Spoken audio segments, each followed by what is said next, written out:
It's time for Security Now. Steve Gibson is here, our first show of the new year. And there's lots of little tidbits to clean up, including, a Macintosh Zero Day discovered just a couple of nights ago. It's all coming up next on Security Now. Netcasts you love. From people you trust. This is Twit. Bandwidth for Security Now is provided by CacheFly at CACHEFLY.com. This is Security Now with Steve Gibson, episode 644 for Tuesday, January 2nd, 2018. NSA Fingerprints. Security Now is brought to you by Freshbooks, the easy-to-use cloud accounting software for small business owners. Make 2018 your most productive year yet. Try it free for 30 days at freshbooks.com/securitynow. And by the Ring Video Doorbell. Stop crime before it happens and help make your neighborhood safer with Ring. Go to ring.com/securitynow and get up to $150 off a Ring of Security kit. It's time for Security Now, the show where we cover your security and privacy online with the king of the tinfoil hat brigade. No, I'm not going to say that. He's our commander-in-chief, the man who protects us from all that is evil, Mr. Steve Gibson. Happy New Year, Steve. Great to be with you again, as always, for episode 644. Holy cow. Holy cow. On this January 2nd of 2018. So, yeah, I think heading into another year of great, interesting podcasts, and also, of course, the good news is security is going to be tight, and we won't have to do much this year. No.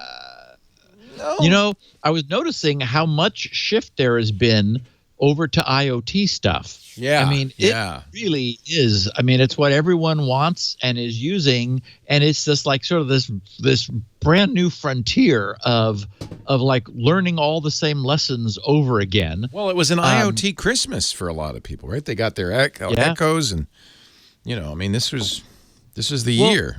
Yeah, and the problem is people really want the features. They want the convenience. They want to know if they left their garage door open as they're driving away. Right. They want to be able to, Ring is a sponsor of the show, a major IoT device that allows you to be on the beach in the Bahamas did. It's the funniest thing to be able to know who's at your door while I'm on a sailboat in the middle of the Caribbean. Yeah. The doorbell was going off, and I said, hey, somebody's at home. I can imagine. Yeah. It was pretty funny, actually. And in fact, I was mentioning that Lori and my girlfriend and I went up to visit my sister and her family, and they've got a Ring on the front door, and it was going off from time to time as people were approaching. No. So yep, exactly. So did you? So now this is the time of year when people come home from explaining to family various issues, and we were talking Mac Break Weekly where everybody had explained the battery issue on the iPhone. And I imagine that do you spend time when you go home securing family computers and things like that? No. My sister's husband is a techie. Oh, good. And so he's got that well in hand. And in fact, while my mom was alive, he was happily the one responsible, or that is to say, saddled with, do I have Wi-Fi? Yes, Mom, you do. Where is it? And it's like, okay, Ken, go go fix that. So.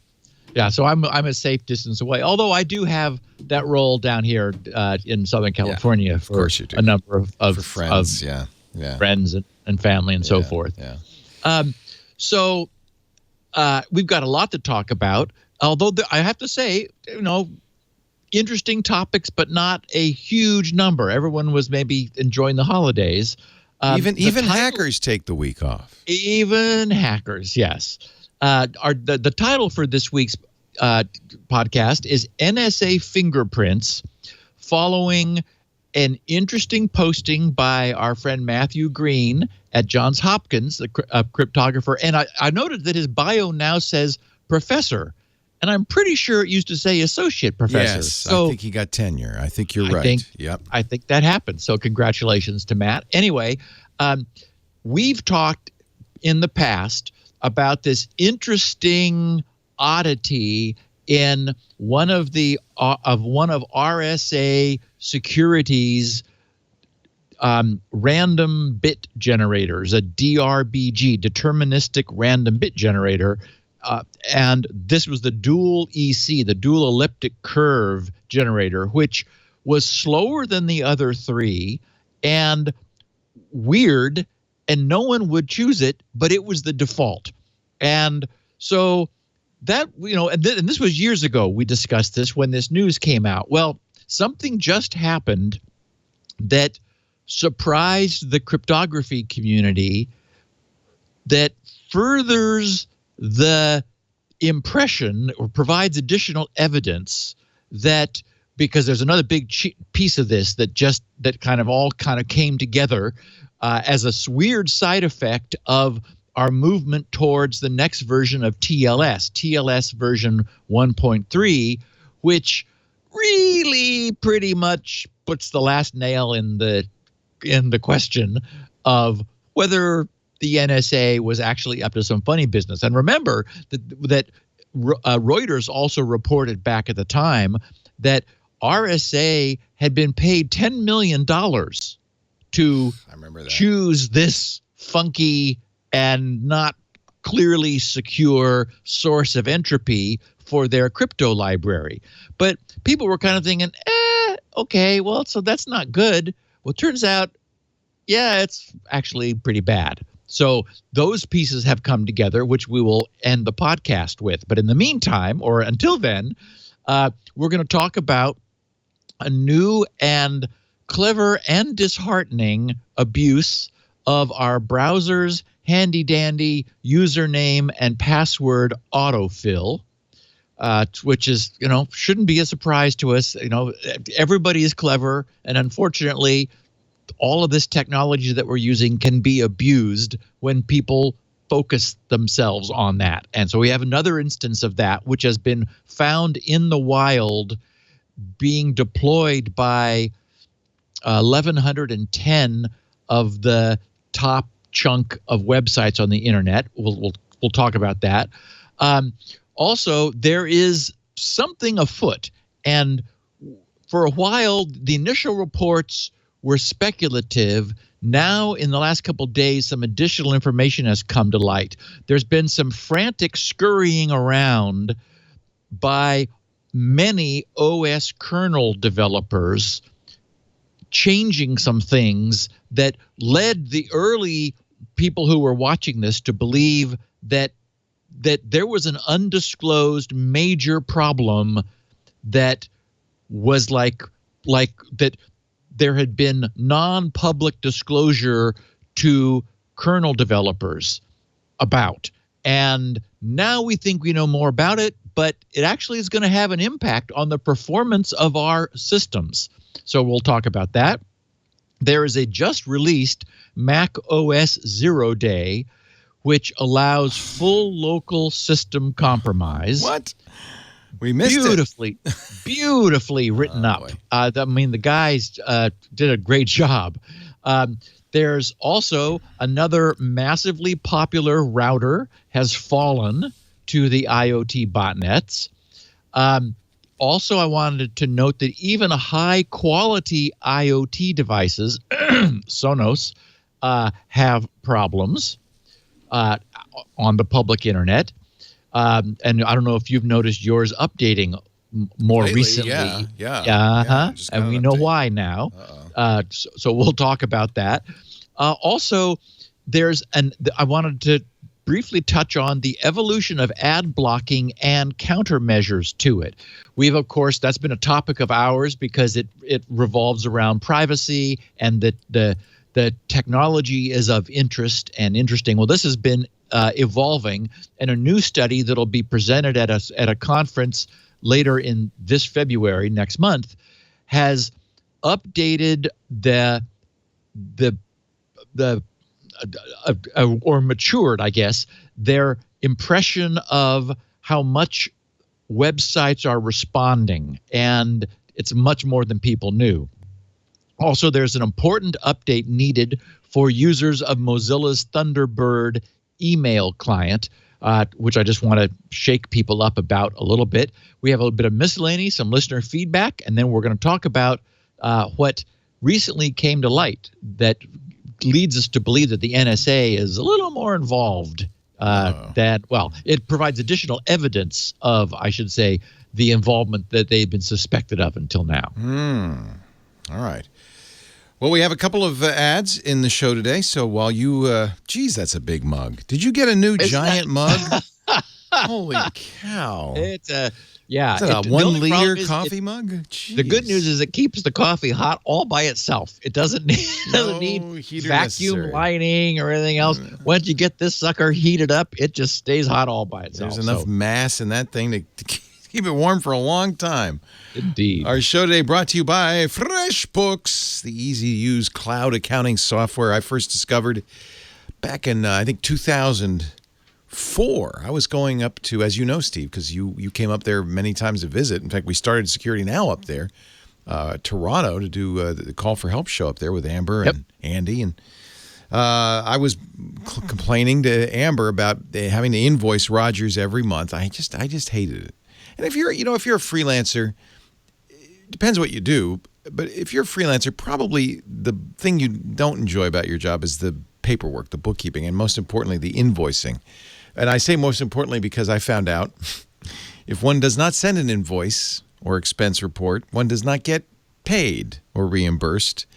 And I was complaining to Amber that I just hated doing it, and I hadn't sent in my invoices to Rogers for about 6 months. And she told me about FreshBooks, and thank you, Amber, because if she hadn't, I probably would have been another 6 months before I sent in those invoices, another 6 months before I would get paid. I had to send in expenses, I had to bill them, and I had to do it in Canadian dollars, and I didn't want to fire up Excel and Word, and boy, FreshBooks changed my life. And now here it is, how many years later? 14 years later? And now they have 10 million customers. They're widely considered the best in the business. It is the easiest way. It's not just invoicing anymore, because when you do the invoices and the expenses and track the expenses, it turns out you're really getting all the information you need to do your business accounting without doing any accounting. You get access in that beautiful FreshBooks intuitive dashboard to spending, outstanding balances, something a lot of freelancers don't know, your total profit. But you will know it now. Other accounting reports, when it comes time to tax season, oh boy, you'll be way ahead of the game. Your accountant, if you have one, will love you. If you're your accountant, you'll love you even more.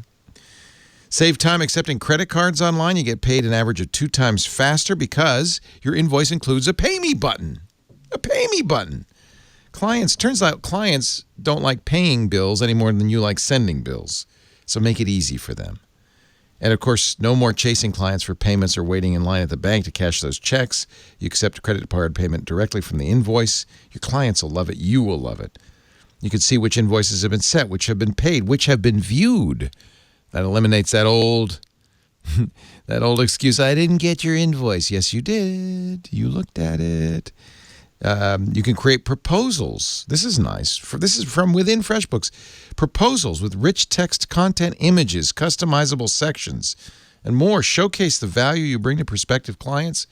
It also gives you a head start on invoicing. Once they sign you up, you'll get more jobs and you'll be able to do the job better. Know what you did when you did it. Don't leave money on the table. Use FreshBooks. You could try it free right now for 30 days. Make 2018 your most productive year ever. Freshbooks.com/security now. You'll know you're at the right place if you see Steve's smiling face right there on the front page. Freshbooks.com/security now. And if you would, do us a favor, put security now in the how did you hear about us section. That'll seal the deal. They'll go, I like that, Steve. I like that Security Now show. That gets us a lot of new customers. Freshbooks.com/security now. We thank FreshBooks for changing my life 14 years ago and frankly, for making your life easier and keeping Security Now on the air. Well, I think it makes sense, too, for our audience, because I think a lot of the people who listen are probably entrepreneurial, like IT people who are doing their own thing, and nobody likes to deal with all of the bookkeeping side. So unless your business is bookkeeping. But I bet even if your business is bookkeeping, you don't like sending out the invoices. Yeah, that's true. Bookkeepers need to have security also. That's a very good point. Yeah. So our picture this week, you got a big kick out of when it first came up on the screen before we began recording. And this is just sort of I don't know how to describe it. It's some sort of it's something called the output matrices of apparently a major TV network. And it just sort of it demonstrates the baling wire and chewing gum approach to keeping something online. Apparently, these things were overheating because they weren't in an adequately cooled environment. So somebody said, "Okay, well, we need to have a fan blowing on them." But of course, the fan was too short, so they got a cardboard box and stuck the fan on top. My favorite part is the electrical tape holding the fan to the... It looks like, it's like duct tape width black electrical tape holding the whole thing down. Oh, I guess it's sitting on another table that is resting on the floor. So, and then there's a sign on the front of this Rube Goldberg contraption saying, like, explaining what is going on here. And it says, this fan is keeping the output matrices cool. Oh. You know about those. You need your output matrices to be kept cool. Always keep your matrix cool, yeah. That's what I say. If it is moved, all of the UK TV networks will fall off the air. So can you read there's an asterisk in fine print, and I can't read it in this image. Can you? Can't either. Yeah. I would love to know what that says, but So that's not a fan that you want to like bring over to your desk when you're too warm in the evening. Leave this alone. This is high tech. Equipment plumbing. And boy, if the UK TV networks are relying on this, then let's hope the fan keeps spinning. Okay, so betraying our browser's autofill. Some researchers, and they've been busy at the Princeton Center for Information Technology Policy. We've had a couple of stories about their publications and research. That's at the freedomtotinker.com with hyphens, freedom-to-tinker.com site, where they blog about work that they're doing in privacy.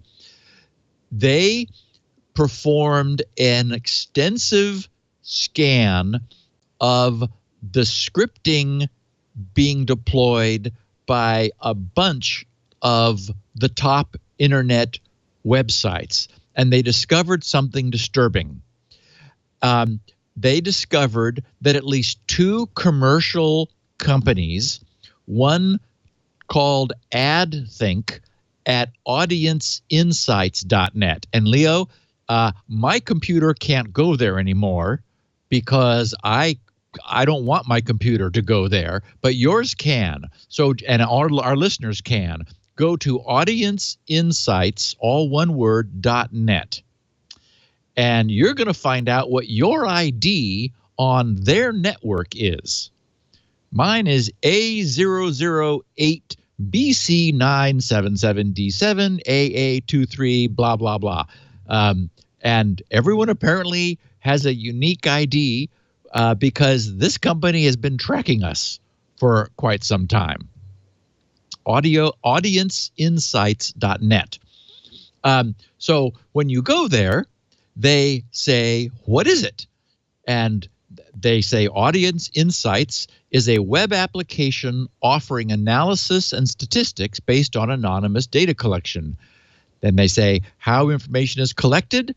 Our partners' websites and applications host our program, which is to say JavaScript, that collects information and sends it to our servers where it is stored and analyzed. Okay. Then they happily tell me my own ID, that your ID on our network is, and then that long string of looks like hex gibberish. Then they ask themselves the question, what is collected? And they say, we collect only anonymous data through anonymous cookies and technologies, okay, that's the and technologies part, that record, first, events related to your activity on the partner's website, such as the number of pages viewed or your searches made on the partner's website. And I'll note that anyone who cares, who's running a web server, can easily determine that for themselves. So no third party is necessary. And second, information provided by trusted partners that may include socio-demographic data such as age range. Well, that's sort of the least of what they apparently collect, because the Princeton researchers discovered, when they looked more closely at this code, that birth date, age, gender, nationality, height, weight, body mass index. Wait a minute, where are they getting this from?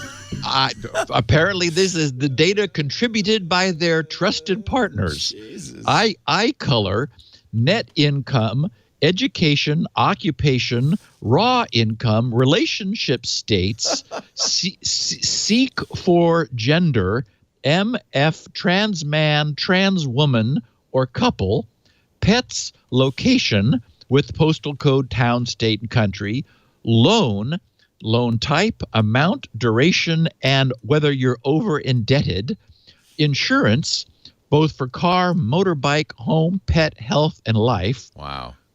Card risk, including chargeback and fraud attempt, whether you have a car, and if so, make, model, type, registration, model year, and fuel type.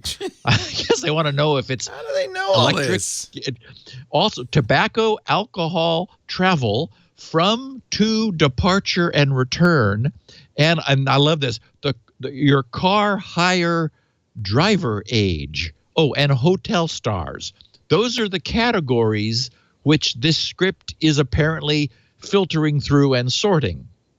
Then they say, we do not collect any personal information. We do not know who you are. We do not know your residential address. We know what kind of fuel your car uses. They know what type of, apparently what your sexual preferences is for people you are seeking, and so on. So what they don't say in all of this happy page, and again, it's go to audienceinsights.net and you can learn your ID on their network. What they don't say is that they deploy, get this, Leo, hidden scripts running on these trusted partners' web pages, which deliberately trick the user's browser's auto form fill into populating the user's login username and password for that website, which then, after being hashed, is sent back to AdThink's server farm for collection. So, first of all, the data is hashed, so they're not obtaining, that is, the script is choosing to hash it. If the script chose not to hash it, or if because that data is being sent along with a cookie from the browser, they're able to link all this together. And also, since the problem with hashing is that their whole goal is this is a non-cookie form of tracking. But what the Princeton researchers found disturbing, aside from the breadth of information which they're hoping to collect from people, is that this is arguably abusing the browser's willingness to populate username and password fields on behalf of its user. So by hiding this browser autofill, they are getting hashes of the username, which are in many cases the user's email address, which gives them cross domain tracking because they'll get the same hash, and the user's password, which, if they're not using a separate password for every site they visit, will again create hash collisions, so they'll know that this user has popped up on a different site. So anyway, there are 2 domains. And the reason I said you need to go there and I can't is I immediately put static.audienceinsights.net into my system's hosts file, aiming it at 127.0.0.1, and API behavioralengine.com. Both, I have all of this in the show notes for anyone who's interested. Those are the 2 companies that are doing this, that the Princeton researchers poking into like what current scripting behavior was causing passwords to be populated on invisible form fields. And I just, a quick hack is just to route those to local hosts so that our own browser is unable to perform unable to initiate a connection to them in order for this information to get populated. So what the researchers wrote was, quote, "We found 2 scripts using this technique to extract email addresses from login managers on the websites which embed them. These addresses are then hashed and sent to 1 or more third-party servers. These scripts were present on 1,110 of Alexa's top 1 million sites." So, okay, 0.1%, not a high percentage, but 1,000 of them, more than 1,000 of the top million. The process of detecting these scripts is described in our measurement methodology, they wrote, and I've got a link to their full PDF. Also, at webtransparency.cs.princeton.edu is a complete list of all the sites which are performing this autofill behavior, and there is over on GitHub, and also links here in the show notes, a list being maintained that looks like it's set up to drive pfSense for blocking any of these sites. The good news is I did a cursory scroll through, and I didn't see any major sites. This looks a little bit more like some of the more fringe sites are doing this, but unfortunately, this is an instance where any of these so-called trusted partners, I mean, they're not partners we trust.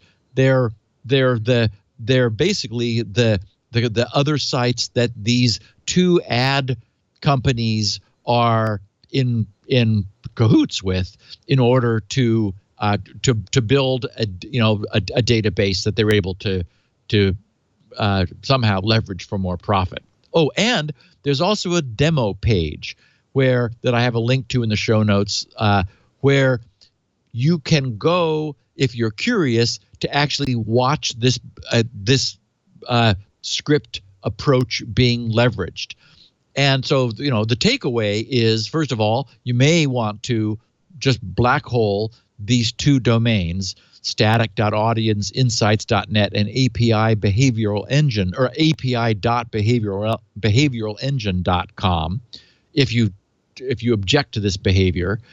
But this really begs the question, the obvious solution is for browsers not to be so quick to autofill. That is, maybe for them to be smart about whether the fields being shown are visible to the user. They should certainly be able to do that. And I remember you and I played with this whole autofill problem in a different instance months ago, where you discovered that that just the browser's information about us, which it has available to helpfully populate the form fields, could be brought up off screen, like at a -1,000 coordinate of the screen, and not be visible. Well, and this is also tied to the fact that we learned that you don't have to press a submit button for these fields to be read, right? That correct. These fields are available to the browser and the site without submitting. Exactly. And in fact, there's an on-change event which, for example, I use over in the password haystacks, where, think about it, as the user is typing, I'm updating the calculations about alphabet size and time to time required to brute force the password, on a character by character basis. So there's an on-change event which a field can be given such that when its contents changes, some script is notified.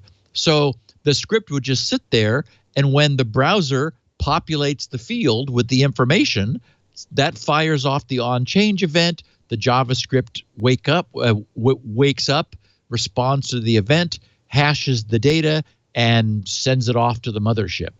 So as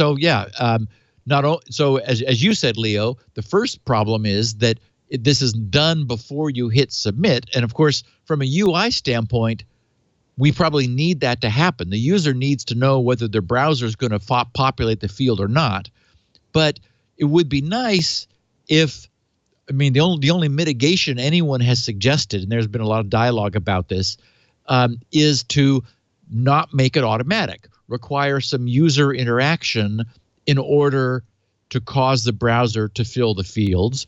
But then, of course, that breaks the user experience. It's so handy and convenient to have this happen. So really, what I hope is that this will get enough attention that browser vendors will realize this convenience and really their responsibility to the user to do the right thing with the information the user has entrusted to the browser is being abused, and to come up with a way to block these scripts from being able to collect username and password data off screen. Because note that these guys are hashing this and not taking advantage of it.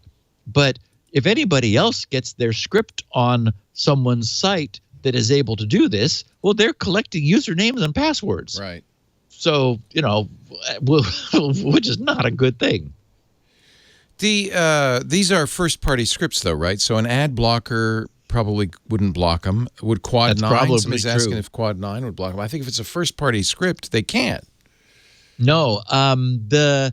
Now Quad 9 could blacklist those domains in order to prevent them, in order to prevent your information back. Yeah. Yes. Yeah. Okay, so that wouldn't be. So sending it to somebody is not who is a third party. Right. Yeah. Right. So again, as I was saying, I think we're going to have to see if browsers come up with a way of blocking this behavior. And once again, a feature that was intended to help us and to remain between, the site we're visiting and our browser has been compromised by companies saying to those sites, "Hey, give us." Put some of our script on your server so that, as you said, Leo, it becomes first-party script and then has access to everything that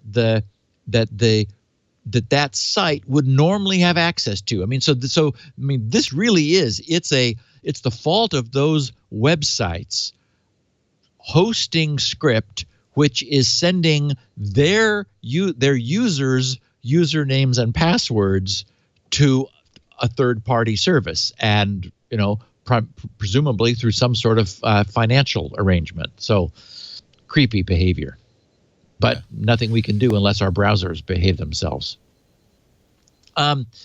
Okay, so we've talked about ASLR years ago, address space layout randomization, where all contemporary OSs today, because this is a problem, are deliberately rearranging where things end up residing in memory.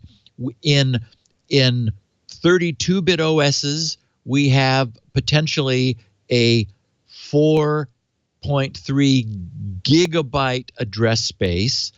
In Windows, about half of that is lost to the OS, but even so, the user space is still 2 billion bytes. So the good news is most apps are not that big, so there's enough empty space that chunks of applications and libraries that they're loading and pieces of the OS that run in user space can all be scrambled around in memory. That's important because if a buffer overflow is found, the randomization of where things are makes it significantly more difficult for that overflow to be exploited. Once upon a time, the overflow, which often occurs on a dynamically allocated buffer on the stack itself could be used to contain executable code. Well, then we fixed that by making the stack non-executable with the so-called NX bits on various platforms. Well, so that meant the hackers had to work harder. They couldn't bring their own code along with the overflow, but they very cleverly realized, oh, we can just use existing code which is executable. So in so-called return-oriented programming, ROP, where they would jump to some code at the end of a subroutine that got a little bit of the work they wanted to get done for them. Then it would come back and they would jump again somewhere else, and stitch a bunch of those little pieces together into performing some feat that they needed. And sometimes it's as simple as like flipping off a protection bit. For example, if you could find some code somewhere which, although it probably wasn't intended to, turned off the no execute bit for the stack, suddenly your stack becomes executable. So sometimes you just need to flip the right bit somewhere.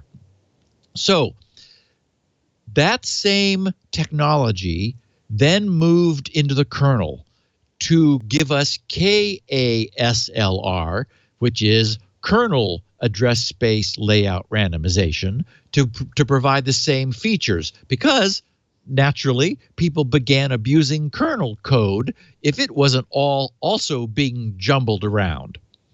Okay, so we have address space layout randomization for the user, kernel address space layout randomization for the kernel. A couple months ago, some signs of a breakthrough in hacking kernel address space layout randomization began to surface. And this probably occurred initially very much on the QT in the summer of last year, because it was subsequently observed that Windows kernel began getting some patches, and a very short turnaround on the Linux kernel development side was witnessed and caused a lot of people to wonder what was going on. A new technology was created known as kernel page table isolation, KPTI, which is a hardening technique probably first adopted in the Linux kernel to improve security by better isolating the user space and kernel space memory. We've talked in the past, when we were toward the end of our series on processor architecture, about virtual memory and the way that physical memory, which starts at 0 and runs up to however much physical memory you have, is seen as in the abstract by not only the kernel itself, the operating system, but most specifically by user processes. So, for example, every user process thinks it's starting with a very similar snapshot of memory. For example, it might see memory beginning at 40,000 in hex. That is, every process sees sort of the way the OS wants to present memory to the process the same. But they can't be actually seeing the same physical memory. First of all, you need the processes to be isolated so they're not able just to poke it in each other's memory. But there's a level of indirection. So the idea is that the memory addresses which processes use is looked up through a series of page tables. And on the Intel architecture, there's like a chain of 3 of them. So the page that the memory access that a processor makes with typically 4K bytes granularity is looked up to see where it should, and that page is virtual memory. It's looked up to see where it actually is in a first table, and that table is the contents of that table is looked up by a second table, and the contents of that table is looked up by a third table. And so it's like unbelievably complicated. It's very powerful and very flexible, but the only way this can possibly work is if these tables are cached, if they are kept in high speed, on chip, locally accessible memory, so that all of these lookups can happen fast. And there's something known as the TLB, the table look aside buffer is the term, which also even further caches the past results of this multi-level lookup. Well, there's been a shortcut that all kernel developers have been taking for years, because it was understood that having the kernel and the user space sharing these cached tables was a theoretical problem. Intel implemented a sort of a mitigation to this problem known as process context identifiers, PCIDs, like 10 years ago. So they've been available in chips for a long time. But the problem is it creates a performance hit. If what you really want is code running in the user space, any of our processes, to be able to call down to the kernel, whether it's Linux or Windows or macOS, you want it to be able to call down to the kernel as quickly as possible. The applications are making API calls, kernel API calls, all the time. Now, there is a lot of OS now running in user space, but still for interrupt handling and device driver and I/O things, that's all being done, and memory management, that's all being done by the kernel. So where it has to be in order to have the isolation required. So all of the OSs have for years been sharing the page tables used by the kernel with the page tables being used by applications purely for efficiency's sake, with some little bit of anxiety that maybe there would be a problem found in this. Well, what apparently happened a few months ago is a problem was indeed found. And over the last couple weeks, where there's been a lot more churn among the developer community about what's going on, there's been additional information which has surfaced. For example, in the Linux kernel where this work has been done, comments have been redacted, and the documentation pages for this work are absent, apparently because they want to get these mitigations in place before this thing gets more public. Interestingly, it looks like this is purely an Intel architecture problem. It does not affect AMD processors. So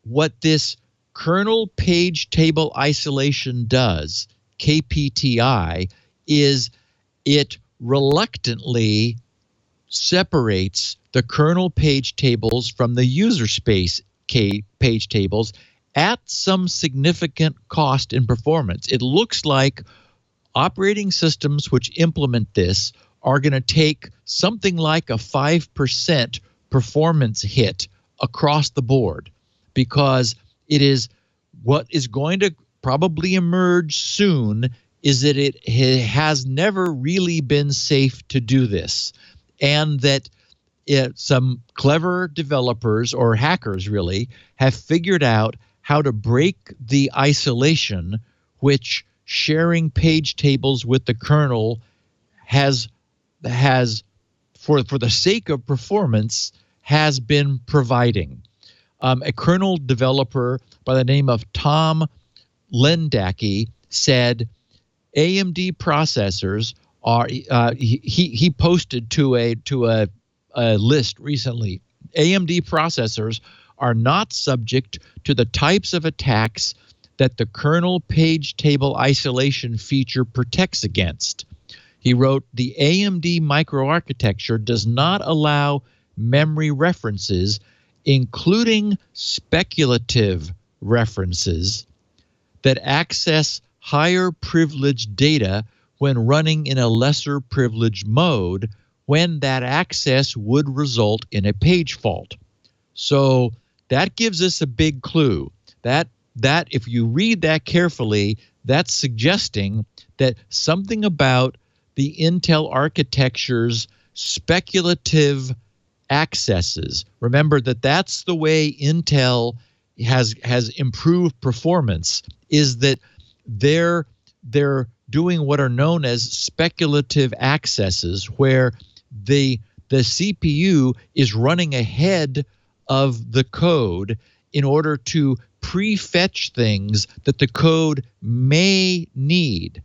Apparently, they're performing speculative references of data that would result in a page fault, that is, that the actual processor has no legitimate access to, and that speculative reference is altering the cache, the contents of the caching in the chip, which we know that precise timing analysis can reveal cache hits and misses with sufficient granularity and resolution to cause a security problem. There is anyway, so what Tom wrote in his posting was disable page table isolation by default on AMD processors by not setting the, and then here it is, x86_bug_CPU_insecure feature. So there is a new feature flag, x86 bug CPU insecure, which controls whether this page table isolation is being used. And then in some other digging that I did, I found a tweet from Pwn All the Things. Matt Tate on Twitter said, one possible vector is if speculative operations can influence what the processor does with the cache, the results can be observed with cache timing attacks. If the branch predictor reads the results of a speculative operation, it's quite easy. So anyway, there's been a lot of people wondering what is happening and what's been going on. And finally, in a post on Tumblr, a guy posting as Python Sweetness said in his TLDR at the top of a much longer posting, he said, there's presently an embargoed security bug impacting apparently all contemporary CPU architectures that implement virtual memory, which, yes, as we know, is all of them. He says, requiring hardware changes to fully resolve. Urgent development of a software mitigation is being done in the open and recently landed in the Linux kernel. And a similar mitigation began appearing in NT, and by that it means Windows kernels, in November. In the worst case, the software fix causes, he wrote huge, I'm not sure that 5% qualifies as huge, but still significant slowdowns in typical workloads. There are hints. The attack impacts common virtualization environments, including Amazon EC2 and Google's compute engine, and additional hints the exact attack may involve a new variant of Rowhammer. Well, now this doesn't actually look like Rowhammer based on information that has come to light subsequently, but it does look like probably in the next week or two, once this gets pushed out and implemented, it's just landed in, I don't have it in front of me, one of the most recent Linux kernel builds, and it's being moved back then into 4.15.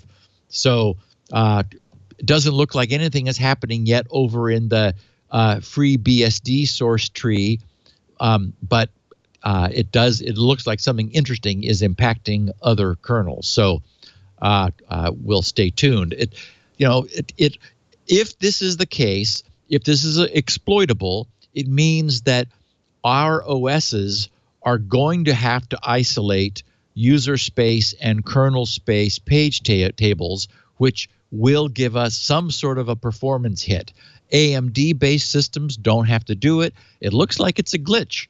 A clever, something that Intel did to squeeze the last drop of performance out of their execution pipeline speculation, and that somebody has found a clever way of leveraging that into an information disclosure about the contents of the page tables, which if used would allow a bypass of the kernel ASLR and then access to kernel code again. So wow, I mean, this is we're really down in the weeds with this stuff now, but we have very complex systems, and as we keep saying on the podcast, security and complexity are arch enemies of each other.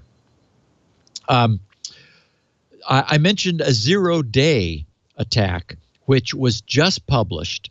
A Swiss hacker who goes by the name Siguza, Siguza, who describes himself as a hobbyist developer and hacker, dropped a tweet on New Year's Eve. He said, F it, and he didn't say F, he spelled it all the way out. He said, dropping a macOS 0-day. Happy New Year, everyone. And then in his tweet was a link to his page on GitHub. He has his own subdomain at Siguza, Siguza.github.io. He called this IO hideous, IOHIDEOUS. And HID, of course, is human interface device. He claims, and it's pretty well substantiated now, that this is a more than 15-year-old bug, which has long existed in the Mac operating system family. He provided a proof of concept, which targets all Mac OS versions, crashes the kernel to prove the existence of a memory corruption. He has a what he calls a leak, which targets High Sierra just to prove that no separate KSLR leak is needed. And he has the third piece of code is HID, which targets Sierra and High Sierra.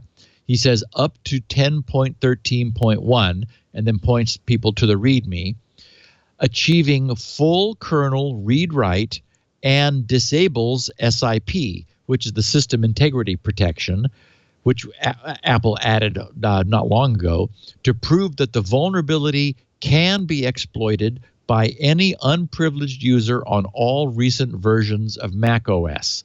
So this is not a remote execution, but this is a full kernel read-write compromise from any unprivileged user on all recent versions of macOS. So that means if you run some code on your machine, which you should not trust as which you should be able to trust as an unprivileged user relying on the OS to prevent code you didn't write from abusing the inherent trust, that code can do pretty much anything it wants to on your system. So I didn't dig into this in depth, but I did look at it closely enough to be very impressed with this hacker. I mean, this guy really knows his stuff, and there's absolutely no question in my mind that this is the real deal and legitimate. In digging around more, I found that he had jumped into a dialogue about this over on Y Combinator, where he said, I had actually submitted to the ZDI, the Zero Day Initiative, but I had written the exploit and write-up in the first place mainly because, he wrote, I like hacking rather than for money.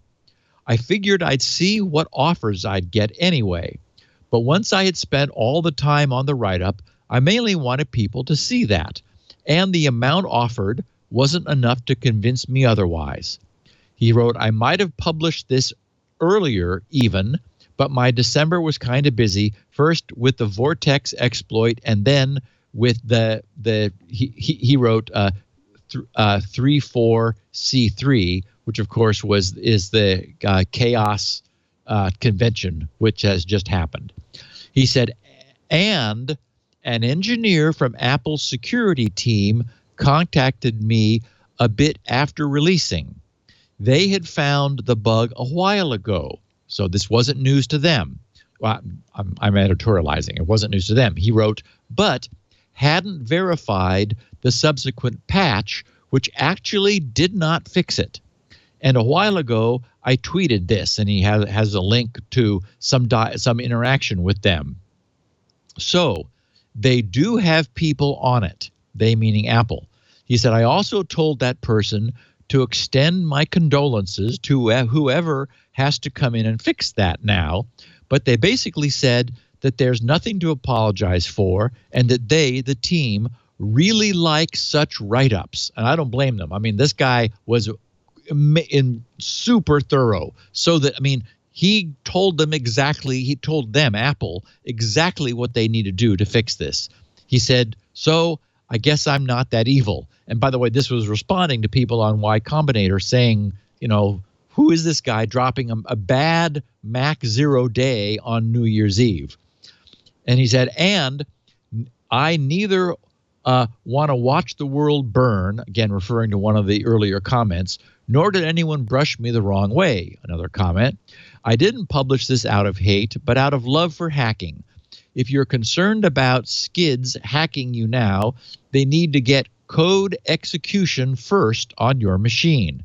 If you're concerned about people who can do that, then those can also get kernel read write without me, so nothing really changed for the average user. And then people were wondering whether this was actually he, and he said, yes, it's really me. We'll add key-based proof if my karma gets above greater than 2, which did happen, and then so he did provide some proof. But anyway, there is... Plays Reddit like a fiddle. Yeah. Yes. So there is a problem. Apple knows about it. They've been working on it. While they would have probably liked to have this communication in private, they are grateful for the communication. And if anyone is curious, I mean, it is a amazing piece of beautiful, detailed work, which will allow Apple actually to get this fixed properly, probably much more quickly. So look for a Mac OS update in the very near future, because this is bad. This is a 0 day, which has only been known about for a few days. And so it's, 0 day plus 3 or plus 2. And will be, people are going to want to get their Mac OS patched. I hope this doesn't become a trend, though, of people just not following procedure and just releasing stuff because he sounds like kind of like an ass. And obviously he's a smart kid. Leo, when you see if you scroll through this work he did, it's eye popping. I mean, the guy really knows his stuff. Tell Apple. He's so anxious to get the credit that he didn't want to tell Apple ahead of time. Yep. But to reiterate, somebody has to have code execute access to your machine. That means not necessarily physical access, right? If there were another hack that allowed them to execute code. Well, no, if they just post a malicious app somewhere. Right. I mean, so an unprivileged user Can escalate. should be protected by the OS. Right. And, so that's why you have to have root login. Well, now on the Mac in order to do privileged things. This allows non-root code that you would run by mistake to do whatever you could. So somebody have to put this in a malicious app, or it could be a website, right? I mean, a website could probably do this if it had malicious code on it, right? Yeah, they probably, it would be like, oh, here, download this, and you'll be glad you did. To do that. Like, yeah. He said he spent 250 hours on this, but again, more interested in the glory than anything else, and I think that's too bad. Yes. Speaking of glory, I have some coffee. Glory, hallelujah! It's time to take a break. I got a pile of stuff here from our friends at Ring. It is time to ringify your house. You mentioned that your sister has the giant mug. Look at that. All right, we're going to hide Steve now. His mug is obscuring his face. It's so giant. Your sister has the Ring video doorbell. Well, then maybe I can interest her. Can I interest you in the Ring floodlight cam? I have the Ring video doorbell as well. I've had it for years, and I really, really like it. It's a way to know who's at your door no matter where you are in the world. You install the doorbell, easy to do. You could do it yourself. I did. And as you all know, I'm not the handiest of fellas. What it has is, of course, an HD camera on it, a speaker, a microphone, and a motion sensor. So you know when somebody comes, you can set, by the way, the area and the sensitivity. So you could say, I just want it to look at my front path or whatever. You get a notification on your phone. You pair it to your Wi-Fi, and your phone has the app. So as I said, when we were on vacation in the Caribbean, it was kind of funny. I could see who was at my doorbell. If they ring the doorbell, you get a different chime, and you can even talk to them anytime. Say, hey, leave the package there or whatever. I was waiting for my iMac Pro. It was nice to know when it got there. Now, that's the Ring Video Doorbell. And by the way, this is the new one, the Ring Video Doorbell 2, which is really nice. They also have the Ring Stick-Up Cam, but this is the newest thing, which I really love, the Floodlight Cam. So this is the same guts as the Ring Video Doorbell without the doorbell. It just has the camera, the speaker, the motion sensors, and they've added an alarm. A very loud 110 decibel alarm on there. And, of course, these floodlights, and I love them because they're LED, which means you'll install this and you never have to change the bulb. It's permanent. In fact, I'm going to replace my outdoor lights at the house. We have all the way around the house, I think 10 of them. I'm just going to replace 1 or 2 of them with this. Have it right there up on the thing. The lights come on, and you've seen these before when you walk around when they sense motion. So that's helpful for you. If you're emptying the trash or going out back in the shed or whatever, that's helpful for you. But if it's not you, you'll get a notification. The camera will show whoever it is, raccoon or intruder or whatever it is. You can talk to them. You can listen to their response. And if they don't go away, you can press a button and set off an alarm. All that from your phone, no matter where you are in the world. When things go bump in the night, you can bump them right back.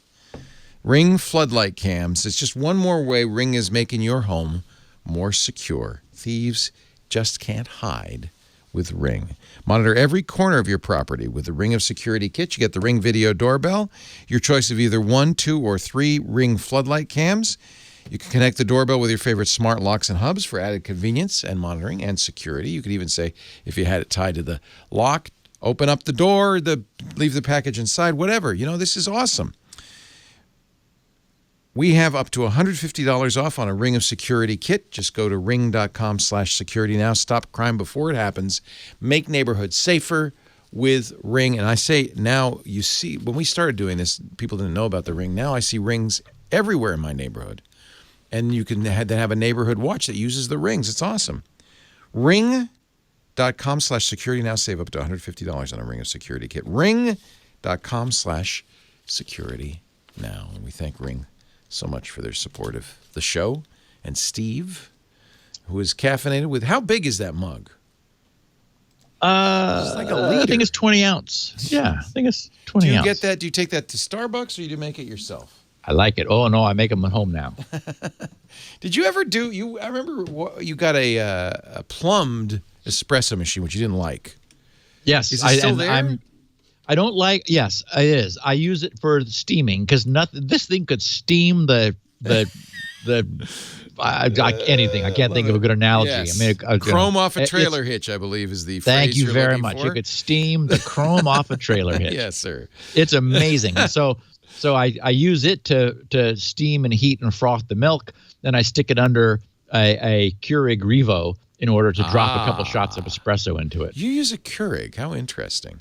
Yeah, well, I got onto them when I was up there for the last New Year's. Yeah, we have one in here. Yeah. Yep, and I discovered, I think it was the hot apple cider or something. I thought, oh, this is wonderful.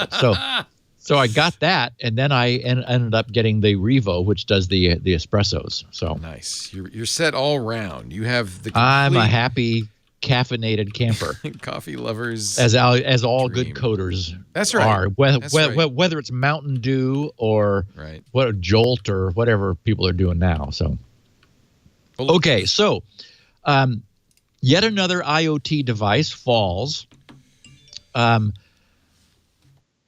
The code used in a 0-day to attack Huawei routers has been made public. It was used by one of several Mirai botnet variants. Remember last week or 2 weeks ago, we were talking about how there are, unfortunately, because the Mirai source code got posted, lots of Mirai botnet clones have sprung up. And so but apparently those clones are also being inventive. They're not all just following off of Mirai, because one known as Satori was found to be compromising Huawei routers. In fact, it compromised hundreds of thousands of publicly exposed Huawei routers over the past several weeks.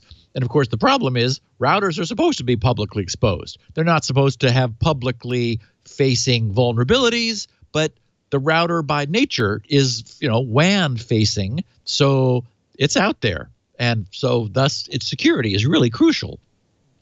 That the exploit code for compromising Huawei routers was recently posted to Pastebin and is now public. So researchers who have been watching all of this now expect that the code will quickly become a commodity and be leveraged in future DDoS attacks via other existing botnets such as Reaper, which is still going strong, or IO Trooper. And I also saw some reference to BrickerBot in this context. So 2 weeks ago, Checkpoint Security identified the vulnerability.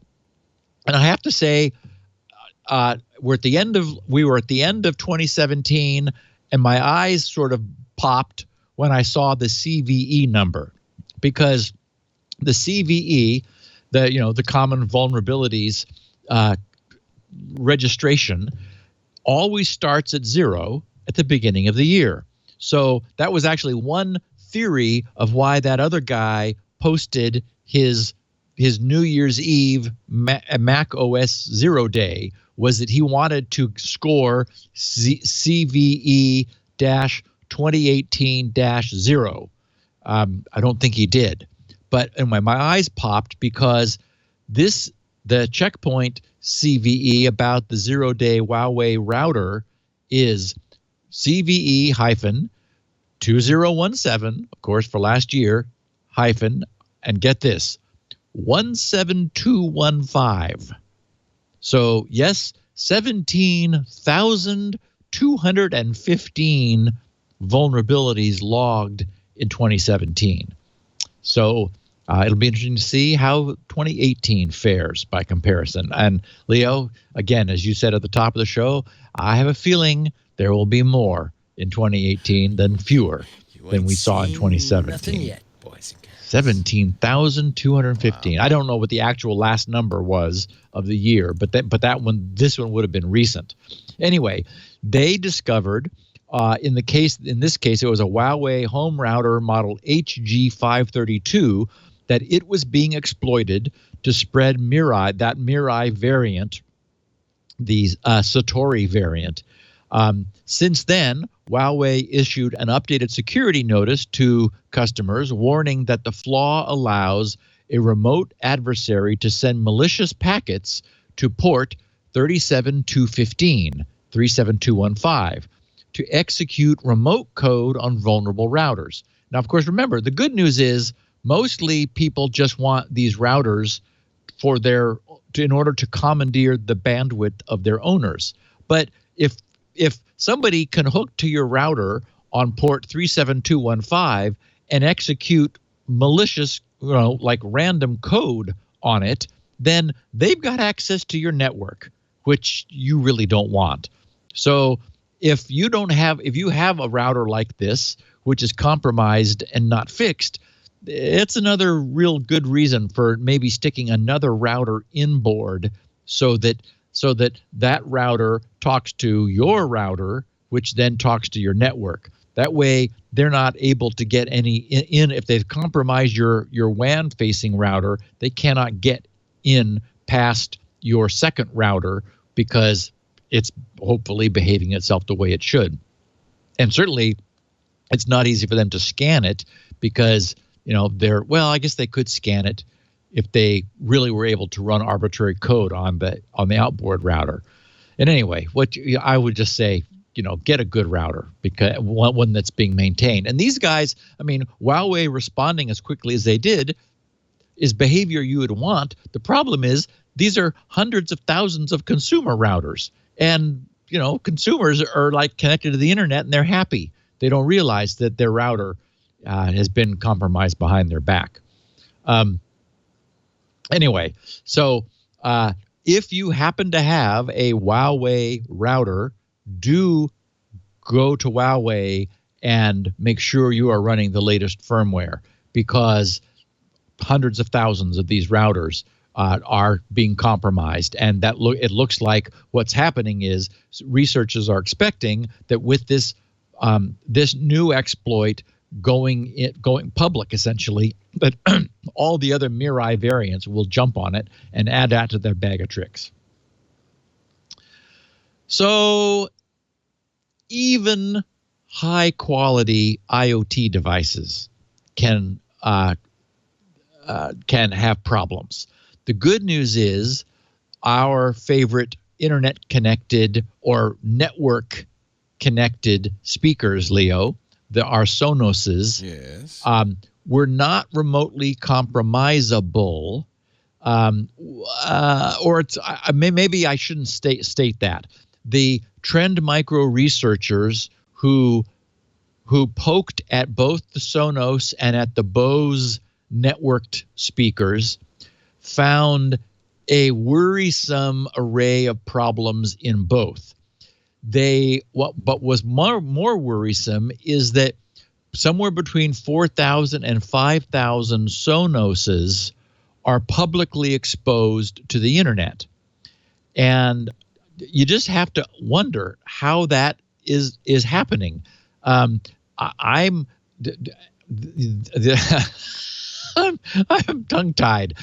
I was going to say this is further reason why I think that, like, if anyone needs to do a New Year's resolution, it is logically segment your LAN so that IoT devices, where practical, can be on their own network. The reason I say that is that people probably want their smartphone and their tablets to be on their secure network, except that if you put a Sonos or other IoT system on a segmented network, well, by definition, you cannot access it. You can't get to it.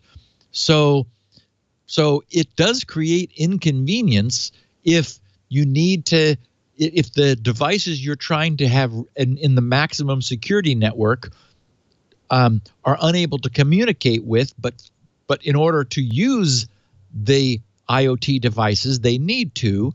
I don't have a solution for that, except, for example, if it would be feasible, maybe use an older iPhone or older smartphone, Android, and to be the controller of your IoT things, if that's feasible. It lives over in the insecure network, and you remember not to do anything important on it because it's over in the insecure network, and you keep your other devices more safe. or at least your PCs, where you probably don't need the PC to be talking to IoT devices. If for example, your smartphones can leave all of them over on the segmented network. Anyway, the point is we keep running across, and then I'm sure this trend is going to continue and accelerate. As you said, Leo, this is the IoT Christmas, because so much has happened in the last year. People were giving each other all kinds of internet connected things. So Sonos responded very quickly to the Trend Micro researchers' reports, as quickly as anyone could ask. They just chose Sonos because it was popular. They also looked at Bose, although there was like 4 or 5 times more Sonos systems that were just available due to Sonos's popularity. What they found was, believe it or not, an internal web server exposed to the public internet. Shodan could be used to search for them, and revealed more than 4,000, and a subsequent search showed 5,000, but they realized there may be some IP overlap between them, because IPs on consumer systems don't tend to be rigidly fixed. But at least in a single scan, more than 4,000 Sonos exposed web servers. So our little cute Sonos speakers, which are very popular because the quality is very good and the feature set is nice. I really like mine, and I am glad that I'm running them on a segmented network, because experience demonstrates we have to. The problem is, for some reason, and I haven't yet gone to look because I wasn't worried about this from a security standpoint, but now I'm curious from an intellectual standpoint. Do these all use UPnP to map themselves for public access? It would be disappointing if they did that deliberately. Maybe these are just somehow misconfigured or deliberately configured for that mode of operation. Like they for some reason statically mapped the WAN into their Sonos device. But for whatever reason, there are more than 4,000 Sonos speaker web servers visible on the net. And I think I had here which port they were using, but I'm not seeing it in my notes. There is an extensive PDF that I've got links to from the show notes, which also shows a map of a big chunk of Europe. I meant to put it in the show notes and forgot, showing like their own geographic map of Europe, just covered with Sonos speaker installations, each of which has an exposed web server. So through the web server, you are able to do a bunch of things. You are able to look at the device's ARP table to discover the physical MAC addresses of all other devices on the LAN, which the Sonos speaker is sharing with the LAN. The most worrisome feature is you can look at the logon credentials of any music services which you have registered with the Sonos, because of course it has to log. Yes, not good. That's been fixed, so that's no longer flapping in the breeze, but it was until Trend Micro said, we could see our Spotify account information. That's not the password in the clear. Yeah. Wow. Yeah, because again, the device needs it. It needs to send it in the clear in order to log on to Spotify and wherever, Pandora and so forth, in order to access that music content. Yikes. Yeah. Also, there's a very handy network page which allows you to issue your own network commands like ping. And so you're able to do a broadcast ping and get affirmative responses from every pingable device on the LAN. So the point is, while this isn't a huge security problem, it really is, or was, a significant information disclosure problem.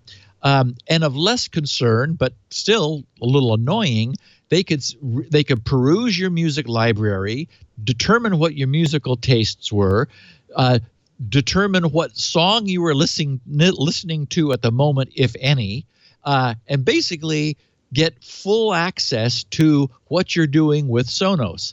In extrapolating the potential nefarious purposes this could be put to, the researchers said, well, if for a targeted attack, if somebody wanted to get you and knew you were a Sonos user, they could get into your Sonos and remotely determine what hours of the day you are using it and when you're not, and to some degree fuzzily infer whether you are probably home at given times or not. So anyway, it's not a huge issue, but it's an example of how, even very high quality devices, and I've had mine plugged in since the late summer, and I've been, they've been updating themselves a number of times over the last few months. So, the first time I've installed any of those devices, they've done a firmware update. So the company is being responsible, but they must have assumed that this information, this access to the web server, was going to be restricted to other devices on the LAN. That is, never intending for it to be made public. And that brings me back to something which is a constant issue with me and an annoyance.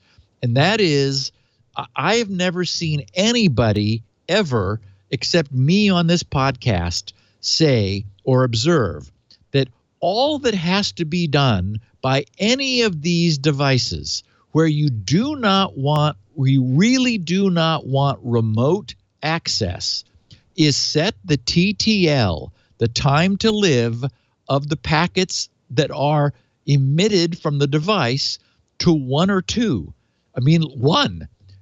Remember that any router that encounters one of these packets will decrement the TTL and drop it like a hot potato if it goes to 0. That is a rule that is universally, it's like in an internet, a global internet, where very few rules are actually universally followed. That's one that is. You have to honor that, or we end up with the internet having packets that never die, that just circulate and spin around on the net forever. So every router decrements TTL. When it hits 0, it drops it and probably sends a notification back saying, expired. And we know that this is, for example, how the traceroute command is able to figure out how packets travel by deliberately setting short TTLs, which cause an expiration ICMP message to be sent back. My point is that if devices like the Sonos that should never be accessible publicly simply emitted their packets with a TTL of 1 or maybe 2, just to be safe, then you could never access them remotely. You in order to run a web server, you've got to set up a TCP connection. In order for that to happen, you have to have a 3-way handshake, which means that you need to send them a packet, and it, the Sonos, and it needs to get one back to you. So all of this is TCP, which if you emit TTLs of 1, those packets die at the first router they encounter, either at your border or the little consumer router may not decrement TTL. I'm not sure whether it does or whether they all do, but certainly the first router that you hit at your ISP is going to decrement that and just say, sorry, we don't know what you're doing. You may be trying to trace route us, but we're not forwarding that packet.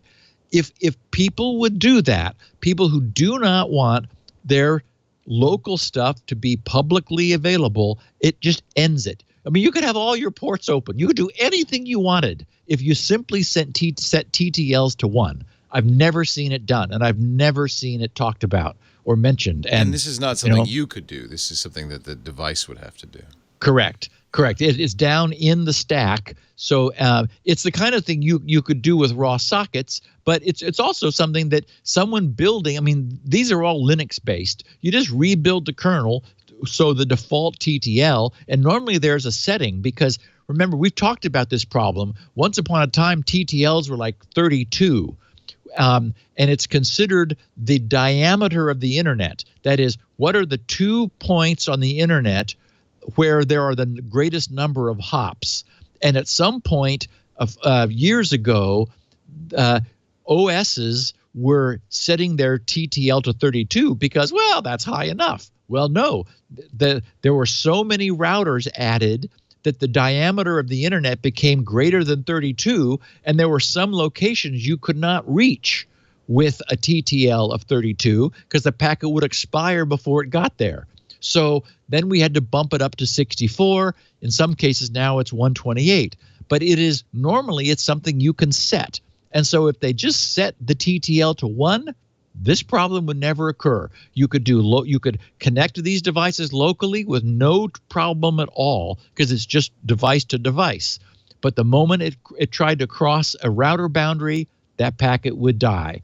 And that company, as a consequence, would have amazing security because it wouldn't matter if they left ports open or they had, insecurities that might end up going to be publicly facing on the internet. Everything would just die. So I don't think of it often, but I talk about this whenever it occurs to me because it's a great security measure that we're completely missing that I've just never seen anyone implement. You've said this before, have you? Wow, this is a good. Yeah. This seems obvious and simple. And bulletproof, and it cannot be defeated. It's just bulletproof. Wow.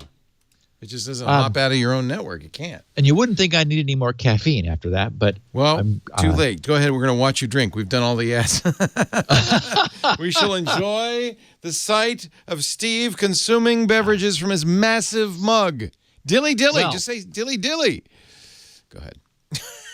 You don't know what dilly dilly means. Leo, you don't need any more caffeine. I've been hanging out with the teenagers. I know it. That's right. Yeah. So, TechCrunch covered some interesting some interesting research, which will be presented at the upcoming Network and Distributed System Security Symposium at the end of next month, end of February 2018. This was conducted by the University of Iowa and UC Riverside. They carefully profiled the behavior of the top 10,000 sites on the net. And what they discovered was 1/3 of the top 10,000 were showing some active awareness, concern, or in some cases, deliberate anti-ad blocking effort. That is, they were ad blocking aware. Their behavior was different if a client did not follow through and pull ads from the site. And in some cases, they were going to anti-ad blocking efforts to thwart the efforts of ad blockers to block ads. And it's interesting is that the top 1,000 sites, so the top 10th of the top 10,000, the top 1,000 sites had an even higher instance. They were at 38.2% of those top 1,000 sites altering their behavior in some way based upon the blocking behavior of the browser. So essentially, they are seeing evidence of what we anticipated when we first started talking about advertising and ad blocking, which is an escalation of this battle. Sites are beginning to decide that they need to show people ads even when the people are that their visitors have said no, I don't want ads here, or in some cases have responded to a please accept ads in some fashion because we're ad. I get that more and more now. Yeah. I do that. I think I want to support these sites. I do too. And what I'm wishing is that it was easier to do that. We're all in a hurry. We're visiting somewhere quickly. We're not sure if there's anything here that we need. But unfortunately it's too difficult in several cases to whitelist a site whose ads you do want. And so I'm wishing uBlock Origin, you just go to the uBlock Origin drop down and click that button, right? And that's press permanent, the button, right? Yeah. That should be permanent. I think it's whether it's that page or that site that I can't remember. So you're right. Yeah. It's not too bad. I do it all the time. I think it's the right thing worth to do. doing. Yeah. Yes, and boy, Jimmy sure dunned me on wanting money for Wikipedia this last time. Yeah, that's really annoying. It really is. I gave him $100 and said, go away. And then I kept getting, it's like they didn't know who I was. They don't want to set a cookie. Maybe they're just being privacy focused. You see, there's advantages to cookies. I give them money every month. And I still get that, Yeah, it's just like, okay. They were pushing it this last season. They did this last year. They do. Yeah. Some of the information that I was just talking about in this podcast about the behavior of the page table stuff, I got by doing a quick read through what Wikipedia had to say about it. So it's a very super good resource. useful. Yeah. So a quickie for users of Thunderbird, if there are 5 of you out there using Thunderbird, I had no idea that the adoption was so skinny. I found a number of 0.7%. Oh, wow. So, so I don't know how many people are using it, but for what it's worth, there was a bunch of significant problems just fixed, which are fixed in 52.5.2, which is the one that you want to make sure you're using. There, again, it's hard to imagine with the adoption level so low that anyone would take issue. But email typically carries in its headers the identity of the email client. So somebody would know that you were a Thunderbird client user and could target you if they knew that and you had not patched. So just a quick heads up that if you're a Thunderbird user, make sure you've got the latest. Mozilla patched these problems quickly. There was a critical buffer overflow. It does allow an attacker's code to be run on your system, so make sure you've got that patched. Also, I did want to mention, because I've been on this podcast bitching about how unusable my iPhone 6 Plus had become, and saying now we know why. Exactly. Yeah. Exactly. Yeah. Apple finally admitted to what we all pretty much knew or presumed, which is that the newer iOS releases were, for some reason, apparently deliberately underclocking the older phones. Well, now we know that's absolutely the case. And this whole thing seems a little fishy to me, Leo, even so. Interesting. Okay. Yes. I really baby my battery, and it's 100% strong, even and it's a 6 Plus. So I skipped over the 7 and the 8, and I've stayed with the 6 Plus. 6S or 6? 6 Plus. So no, yeah, there's not even 6 Plus or 6S Plus. So you're saying 6? It's a 6. Wow, that's pretty old, Stephen. I know, and absolutely, the battery, I can have it out all day, and it's at 95%. Well, you can check. There are battery tools. In fact, Apple's going to put it into iOS. It'll tell you how much of your original battery life is still available. It's obviously thinking, we don't know what Apple, if it's 80% or I will absolutely be taking advantage of the $29 discounted battery replacement for that phone. I have a 10, but in truth, I was driven to the 10 because my 6 had become unusable. Right. And I'm now looking, I use CPU Dasher X, and I'm less than half of the phone's original clock rate on my 6 for no good reason that I can see. When it's plugged in, when it's charged at 100%, I believe they're looking at age rather than battery capacity and just assuming that, oh, well, if the phone's that old, it just must be hardly able to get off the ground now. Well, no, not my phone. My phone's in great shape, but I don't get any credit for that. So, so I'm absolutely going to replace the battery for $29. It turns it into a new phone. Anyway, I'm very upset at, I've been talking about what a catastrophe iOS 11 has been with all of the crazy bugs, and it rendered my phone, my perfectly functional iPhone 6, completely unusable. And it's not like these things are cheap, as has often been noted. So anyway, I think I'm done ranting about my my iPhone experience. I'm just, I would love you to get one of those battery checkers. I'll do it for sure. Just see what percentage, how many charges and what percentage is left. And so does it pull data from the phone? Do Apparently. you let it run and it runs the battery down? No. It doesn't have takes? to do that. It can just there's information offered by the chip, and somehow it gets that information. Okay, cool. So I will. Yeah, there's a number of those. And I'd just be curious. I would hope Apple's, I know they're not doing it by age, because if you put a new battery in, by all reports, it fixes it. Well, but see, the battery is a subsystem itself. So it would know that it was a new battery. It would know when that battery was installed. It probably has a serial number and a battery management processor. Right. And, I'm sure that's the case. All kinds of crap. Yeah. So, yeah.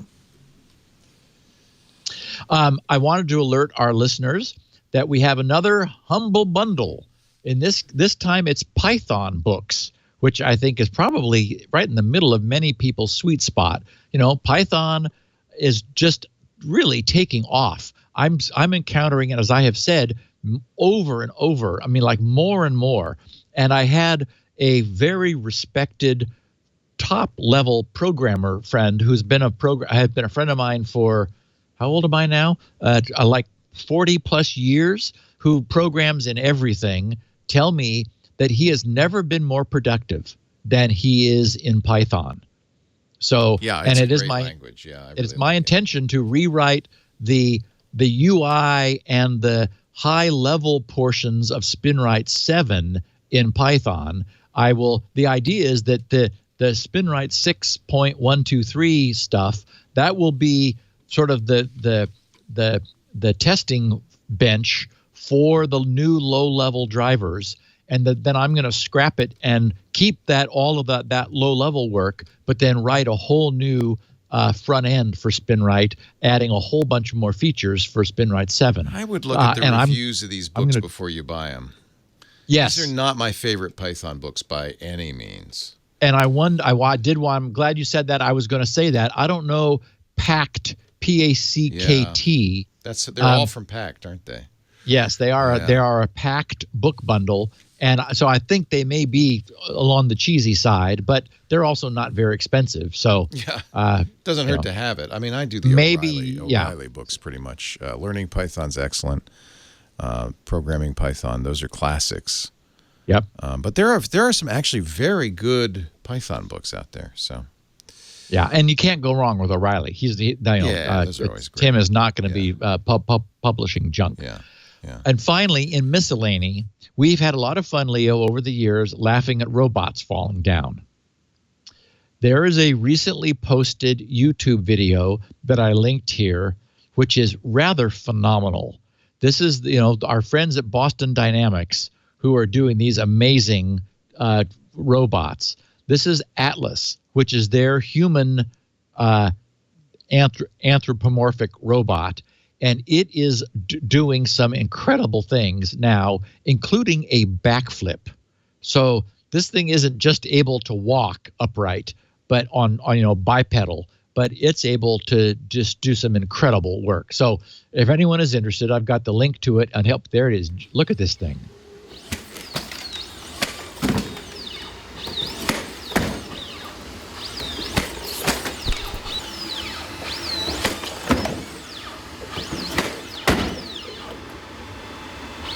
For those who aren't watching but listening, it's doing backflips. Oh, Leo, jumping around. I don't want to meet this thing on a dark day. I know. Look at that backflip. Wow. It's better than a gymnast. It's incredible. Yeah. When you think about what is necessary to do that, it's just stunning. Yeah. Good balance. Wow. And they have videos of it running out in the field too. Those are the ones that scare me. Where they go outside and they start chasing people. That's what scares me. That's right. Skynet is circling above. Can't escape it. So I got a note which prompts me to explain something from an Adrian Stander, who's in Le Havre, France. This was dated 2 days before the new year, the 29th of December. Asking a question about Spinrite's levels. He said, "Dear Steve, I'm a longtime Spinrite owner, which I bought not because I had a problem with the drive, but as a reward for your work on Security Now." Well, thank you, Adrian. Yay.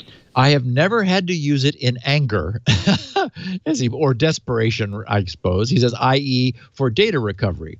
But I do use it from time to time for disk maintenance. And of course, I would argue that's why you've never had to use it in anger, is that, you're running it occasionally to keep your disks from ever having a problem, which actually has been proven as much as possible to prove such a thing to work. He says, "Can you perhaps sometime in the future," well, technically this is, but only 5 days, "on a Security Now podcast, explain the different levels of Spinrite in a bit more detail than what comes up when you run Spinrite? In particular, can you please give some practical examples of when levels 1, 3, and 5 may be useful? Kind regards, Adrian Stander." Okay, so for anyone who knows Spinrite 6, you're aware that the UI promotes the use of 2 and 4, levels 2 and 4. And that's the ones we talk about. I'm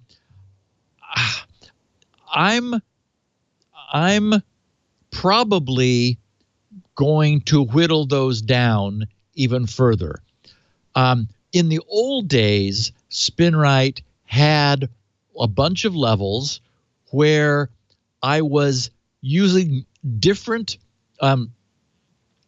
levels of surface defect analysis. Level 1 has always been enforced read-only, just because I thought it should have that. That is, it will only ever read, and it will notify you if there's a problem. It will not ever write to the disk to fix it. So level 2 is sort of the read-only level, where it only reads unless there's a problem, and then it will write. It will examine that location to determine whether the problem is soft and it could be fixed, or whether it is safe for data to remain there in the future. I don't even remember now what level 3 is. It's somewhere between 2 and 4. I can't remember what level 3 is. It has some different features, but it's been a while since I was down in the code. 4 goes beyond 2, which is read only, and writes by default. So it does a full pattern test, as much of a pattern test as contemporary drives need. What's happened over time is that so much technology has been installed into the drive's read and write channel that it absolutely no longer makes sense to imagine that user-provided data can result in knowable flux transitions on the drive. But before drives got as smart as they are, you actually could determine. You actually were able to write data that produced specific events of magnetic flux on the disk. And that was the big breakthrough in Spinrite 3.1, was it reverse engineered the write channel in order to deliberately find defects. Now there is so much going on between the data we write and what happens magnetically that there's no way for the user to control that. So what I've settled on, which has proven to be effective now, because Spinrite 6 is been around long enough that we've acquired a lot of history, is it reads what's on the sector, it inverts it and writes it back, reads it to make sure that it was able to read the inverted data, then inverts it again, writes it, and reads it back. So essentially, it flips all of the data bits into their non-1 or 0 state, and then back again, and make sure that process succeeds. Often in the process, that shows the drive that there's something wrong with the sector it wasn't aware of, which causes it to then take action, map that data, map that sector out of use, and swap a spare sector in, which then is where Spinrite writes the final data. So, that's part of that process. And 5 just does that even further. It performs additional testing of the surface, but not testing that I'm convinced has ever been useful. I think I was reluctant when I was working on 6 to prune back the options too much. And the user interface, by the way, does show you what level 3 is. If you bring up the normal UI, you are able to step through 1, 2, 3, 4, and 5. And I describe there in the text what each of the levels does. And so it's possible to answer that question just by looking at the UI. But basically, 1 absolutely never writes anything, period. It can't, which doesn't mean the drive won't still perform its own autonomous sector swapping if you were to read a sector which scared the drive. Anyway, so it's very fast and may induce the drive to make some changes. 2 definitely does, but it's read only unless it finds a problem. So that's the one we recommend for use on solid state drives where you don't want to read and write to them needlessly. And 4 is what we recommend for spinning drives, although because it's transferring so much data, remember, it's writing the entire drive, reading the entire drive, writing the entire drive, and reading the entire drive, which just takes time on big drives. The first thing that will happen with Spinrite 6.1 is that time it takes will be dropping dramatically. As I have said in the past, I did clock it before I'd clocked the prototype driver that I had written at 0.5 terabyte per hour. So that means it'll be able to do a multi-terabyte disk in a reasonable amount of time. So that'll be good news for everybody who will be able to get that at no charge, as I have promised. And one bit of closing the loop feedback from a Dallas Hazelhorst who said, then he said, Steve, on episode 642, in relation to Spinrite, you mentioned you should not use swap with SSD. I read about this quite extensively some time ago, and I was unable to come up with a solid answer one way or another. So I was surprised to hear you give it a definitive thumbs down. Does it matter which OS you are using? For example, Windows or FreeBSD. If the system has plenty of RAM, would adding swap cause any harm? Thanks. Okay, so yeah, I'm adamant about it. I don't know whether Windows is aware, but I sure hope it is, because on a system that doesn't have an alternative place to put a swap file, I'm worried that the paging file is being written a lot. What we do see is a lot of page file activity on traditional Windows. And I do know from an experiment that a good friend of mine, Mark Thompson, performed that a Linux system will burn out a compact disk where there's a swap file on it in very short order. So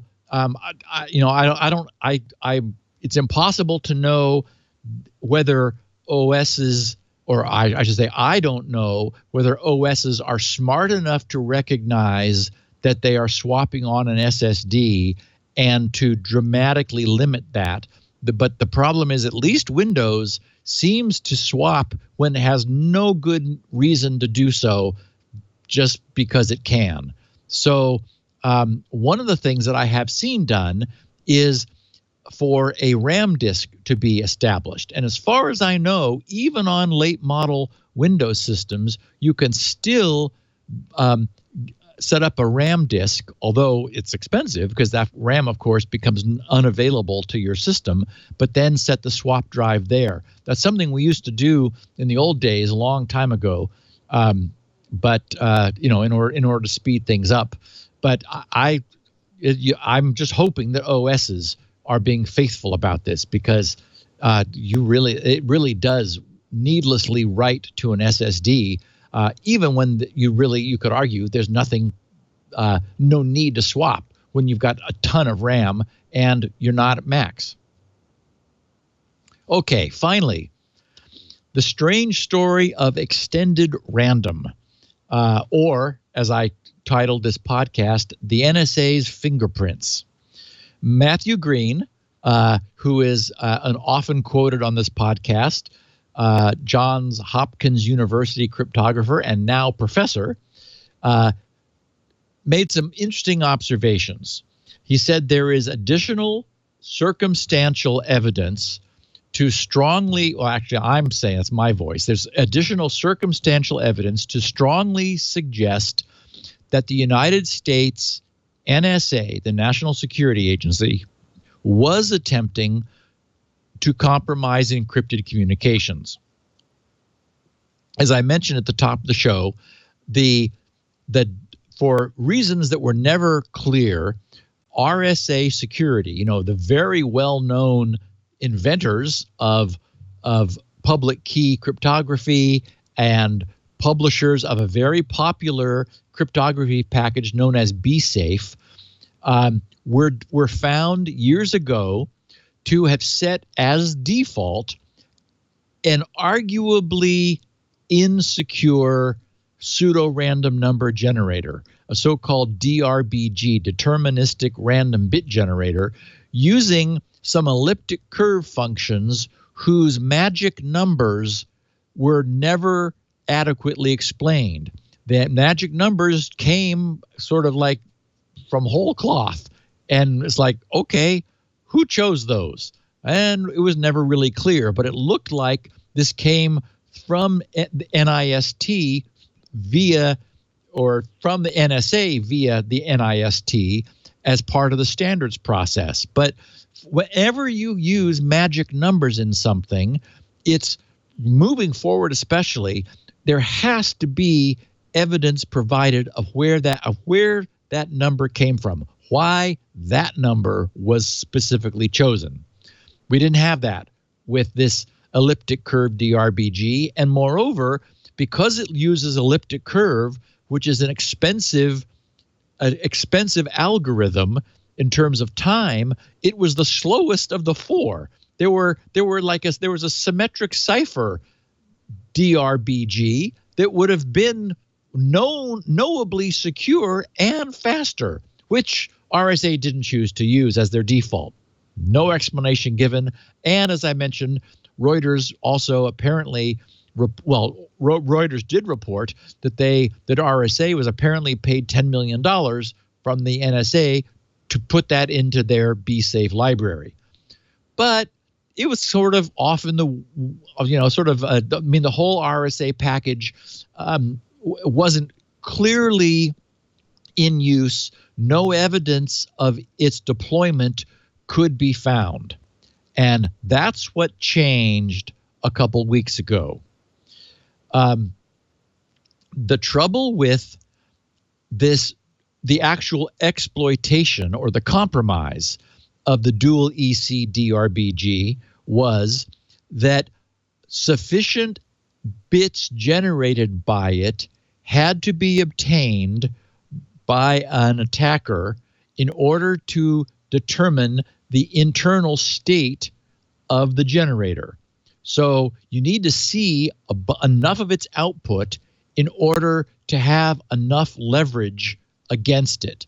And the normal TLS connection handshake, which, as we've often discussed, does contain some nonces, some pseudo-random data that has to not repeat, the amount of entropy in the handshake falls just shy of providing this as much nonce information as an attacker would need to compromise the future numbers that the DRBG was going to be spitting out. So now enter what's known as the extended random extension to TLS. As Matthew writes, he said, the extended random extension is an IETF draft proposed by an NSA employee named Margaret Salter. At some, he says, parens, at some point, the head of NSA's Information Assurance Directorate, which worked on, quote, defensive, unquote, crypto for the DoD, along with Eric Rescorla as a contractor. And I've seen Eric's name on a number of RFCs through the years. So he's well known in the community. So again, this extended random extension to TLS was proposed by an NSA employee. So this extended random extension was never adopted, but it was a means of asking a TLS endpoint to provide more random data, more nonces, essentially. Matt wrote, it's important to note that extended random by itself does not introduce any cryptographic vulnerabilities. All it does is increase the amount of random data, the nonces, used in a TLS protocol connection. He writes, this shouldn't hurt TLS at all, and besides, it was largely intended for U.S. government machines. He says the only thing that's interesting about extended random is what happens when that random data is generated using the dual EC algorithm. Specifically, he writes, this extra data acts as rocket fuel, his words, significantly increasing the efficiency of exploiting the dual EC backdoor to decrypt TLS connections. Okay, so there's that. But all of this still remains academic, or did until 2 weeks ago, because what happened was some researchers discovered that older Canon printers were unable to connect with TLS version 1.3. Remember that we're pretty much, the world is now at TLS version 1.2. 1.3 is causing some problems because it's hostile to middle boxes. It's hostile, for example, to corporate enterprise proxies that want to be able to filter HTTPS connections and see into those, and it's been hostile to apparently large data centers who want to have a similar proxy on their border and decrypt all traffic within the data center, which makes people feel a little bit queasy. But that's so 1.3 has sort of hit some problems, some roadblocks as a consequence of the fact that its security is so good that it's hostile to some of the insecure things that people are currently doing with TLS. Well, it turns out that the 1.3 specification was using an extension identifier, I think it was 40, if memory serves, which was also used by the proposed but never adopted IETF draft, which the NSA proposed for extended random. In other words, this extended random extension was proposed. It was going to use a certain extension number to tack itself on to the existing TLS protocol. Didn't get adopted, went nowhere. People forgot about it. And as a consequence of the fact that the extension that it was using was unused, it became used as part of the official TLS 1.3 work. Then some Canon printers were found to be unable to use TLS 1.3. So some researchers thought, okay, what's going on here? Why can't these printers connect over 1.3? Why? Because those printers were actively using this never deployed extended random extension and the dual EC DRBG random number generator for their TLS. So no one was ever aware that the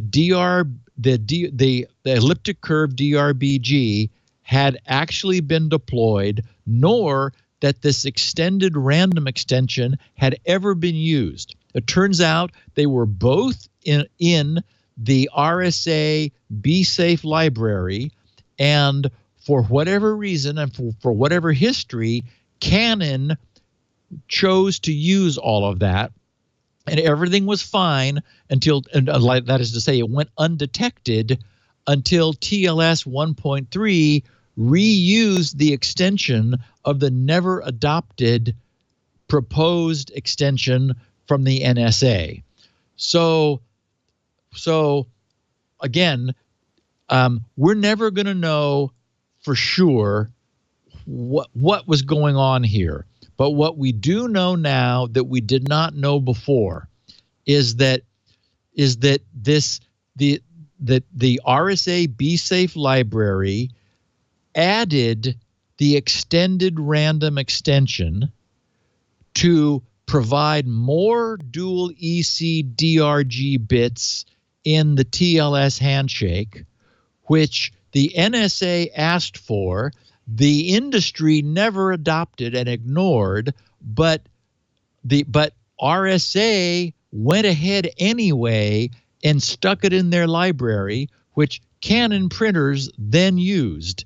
And now we finally got this last bit of information. So none of this is proof, but as we know, this is the nature of these things, that there will likely never be absolute proof found. But one could argue that this is about as much proof as you could ever get that something was going on behind the scenes where the NSA was hoping that what would become standard would end up being put into products where they could connect with them and compromise or watch the connections occur and then compromise the handshake nonces and then be able to decrypt the data. It doesn't look like that happened, but it does give us, it certainly looks like an NSA fingerprint in this whole process. Wow. Very interesting. Busted. Yep, exactly. Ladies and gentlemen, we've come to the conclusion. 2 liters of coffee and 2 hours of security has brought us to the end of this fine program. Thank you, Steve. We do this show every Tuesday, right after Mac Break Weekly, about 1:30 Pacific, 4:30 Eastern, 21:30 UTC. If you want to tune in and watch, you can at twit.tv/live. But we also have on-demand audio and video available. Steve's got it at grc.com. You'll also get transcripts there a few days after the show. Steve gets Elaine Ferris to write everything down, and that way you can read along or search, which is really a nice feature. grc.com is Steve's home on the internet, short for Gibson Research Corporation. While you're there, pick up a copy of Spinrite, the world's best hard drive recovery and maintenance utility, and check out all the other freebies Steve has there. You can leave him feedback there at grc.com/feedback, but I think probably the easiest way is Twitter. He's at SGGRC on Twitter, and he takes DMs from anyone of any length. We get a lot of questions for the show from there. You can also follow him, and it's a good way to kind of have a constant radar on security issues because you tweet all week, I know. And then we have audio and video at our website, twit.tv/SN, or you can subscribe. If you use a podcast client on your phone or your tablet or your desktop, you can use any podcast client. Just search for Security Now and subscribe, and that way you'll collect all the episodes. The best thing to do is, now you'll be starting from now, but you can go back in time at twit.tv/SN and get the old shows. All 600, whatever it is, 30, what did you say? 644? 644. Jiminy Christmas. Woohoo. Jiminy Christmas. And going strong. Let's do our weekly Bitcoin check. Have you checked your Bitcoins lately? Well, they did take a hit over the holidays, but they're beginning to creep back up. I saw it at like 14,000 was when I looked this morning. Good. So I'm just kind of keeping an eye on it. Not worrying about the Bitcoins in the corner. The 50 Bitcoins in the corner. I still can't find my password. So. Oh, in fact, I got a nice note from a listener of ours who, back when we discussed Bitcoins. By the way, that was our holiday episode, right? Yes. And in fact, it was. I know what you're going to say because I got that email too. Oh, okay. Yes. Because I created the wallet during that show. Right. Well, remember that we pointed people at the Bitcoin faucet, which at the time it was like a little drip. It would give you a little drip of Bitcoins. What that drip was out of that faucet is now worth $743. Each drip. Wow. And one of our listeners thanked us for $743 because he cashed in his drip from his wallet that he still had and made some money off of it. So I'm glad you cashed in your drip. We should all cash in our drips. Which is not a phrase I expected to be saying.